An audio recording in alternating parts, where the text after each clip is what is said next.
Hello friends, welcome to Lavanya's YouTube channel. ఈరోజైతే నేను పట్టాభిరామ ఆంజనేయ స్వామి టెంపుల్కి అయితే వచ్చాను. ఈ టెంపుల్ ప్రగతి నగర్లో ఉంటుంది. అన్ని దేవుళ్ళు కూడా ఇక్కడ కొలువై ఉంటారు. చాలా విశాలంగా ఉంటుంది ఈ టెంపుల్. ఇది శివాలయం.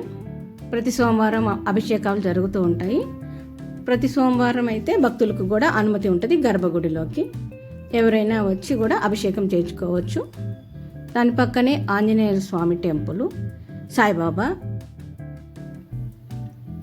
రాముల వారు అన్నీ కూడా ఇక్కడే ప్రతిష్ఠించి ఉంటారు. ఆంజనేయ స్వామికి ప్రతి మంగళవారము ఆకు పూజ అభిషేకములు జరుగుతాయి. 6:30 నుంచి మొదలవుతాయి.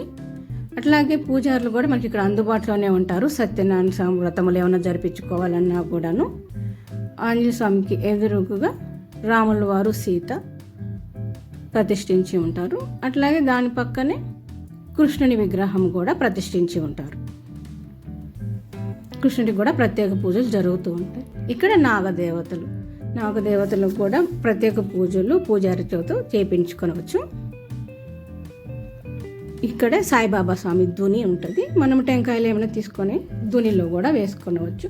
ప్రతి గురువారము అన్నదాన కార్యక్రమం కూడా జరుగుతూ ఉంటుంది. అన్నదానం కోసం భక్తులు కూడా ఏమన్నా దానము ఇవ్వవచ్చు. స్థలం ఎక్కువ ఖాళీ ప్లేస్ ఉండడం వల్ల కార్తీక మాసం అయితే దీపావళి పెట్టుకునేదానికి చాలా వసతిగా బాగా ఉంటుంది. ఈ ఖాళీ ప్లేస్లో మండపం ఇది. ఈ మండపం దగ్గర సామూహిక అభిషేకాలు, సత్యనారాయణ పూజలు జరుగుతూ ఉంటాయి విశేషంగా. ఇక్కడ నవగ్రహాలు కూడా ప్రతిష్ఠించి ఉంటాయి. మీకు ఎప్పుడైనా దగ్గరలో ఈ టెంపుల్కి రావాలనిపిస్తే తప్పకుండా వచ్చి విజిట్ చేయండి ఒక్కసారైనా. Thank you.